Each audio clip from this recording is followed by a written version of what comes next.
If you're like me, you can't wait to check out the movie Strays, especially because it's chock full of some of the funniest people on the planet. Will Ferrell, Jamie Foxx, Randall Park, Isla Fisher. Wow, and did I mention that they are all voicing dogs?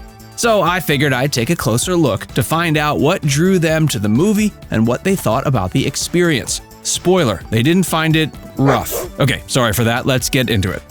I'm imagining Will Ferrell's inbox is full of like 380 to 500 scripts a day. And that's probably on slow days. Cause let's face it, everybody wants this legend in their film. Classic Doug. So what made Will choose Strays? For starters, he kept getting sent the script from people he trusted. Some other people in my world had read it too, and it said, this is really so curious to see what you think. And then he said he was immediately taken in by how it fit right in with the vibes of those classic Homeward Bound-esque movies about dogs on a journey. But also, of course, it's filthy R-rated. So when he combined all of that, it made for an intriguing combo. Or as Will says, I remember thinking, oh, this could be really good. Of course, Will is a comedian at heart, so he was gonna need the movie to have a worthy hook.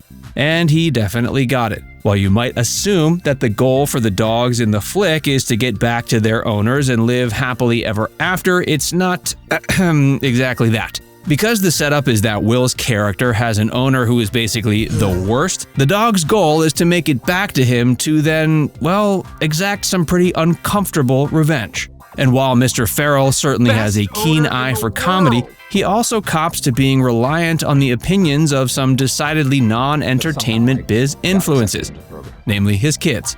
According to Will, when he pitched the idea to his kids, especially the gruesome and hilarious revenge aspect, they were very into it. They were like, you have to make that movie. The producers of the flick, Phil Lord and Chris Miller, were convinced in a similar fashion. These guys probably also have an inbox constantly full of potential projects, and their friend initially told them it was about toxic relationships. They were like, meh, that is, until the friend elaborated. And he said, it stars dogs who bite their owners, and we were like, that I understand. And of course, while that element of the plot is played for comedy, it does have an underlying message. Will Forte, who plays the dog's horrible owner, talked about how he was happy to play the part, if nothing else, to show that people who abuse animals deserve pain. He says that it drives him crazy to think that people treat their pets like that. He had nothing but negatives to say about his character, Doug. Doug deserved to get his penis bitten off.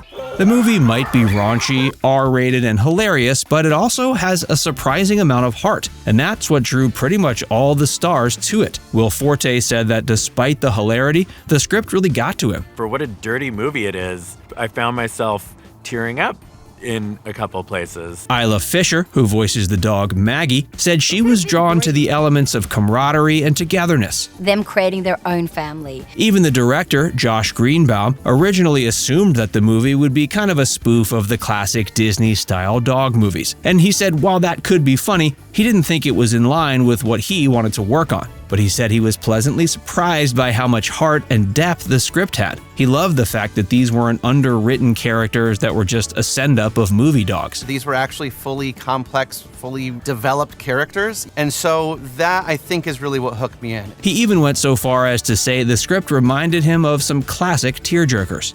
This reminded me of films like Stand By Me and Breaking Away, and these kind of like where your friends become your family. But even though it's got heart, the movie is still, at its core, a raunchy and funny movie, which is what made people like Isla want to really be a part of it. The cherry on top of the cake is it's just a really hilarious R-rated movie with an incredibly rated R premise. Randall Park, who voices a dog named Hunter, said he was drawn to the scope and the scale of the movie, because while it might seem like a silly little buddy comedy, this is very much like an epic event film about a group of dogs. He feels there's something really exciting and original about Strays, and that the mix of comedy and heart makes it a perfect flick to catch in the theaters. It's almost tailor-made to watch with a bunch of people in a room and to laugh together and to, be appalled together. Of course, it's not just theater goers who will get to enjoy Strays. As BTS footage shows, clearly the cast had an amazing time making this thing. From the voice actors like Will Ferrell, Isla Fisher, Jamie Foxx, and Randall Park, to live-action cast like Will Forte, it's clear there were a lot of unusable takes that were ruined because they couldn't stop laughing. And usually that's a really good sign. I mean, if Will Ferrell or Jamie Foxx breaks character because the script is too funny, I am definitely on board. So clearly a good time was had by all when making Strays. I can only imagine the same will be true for all of us in the theaters. Have any thoughts about the actors and the making of Strays? Pop them in the comments section.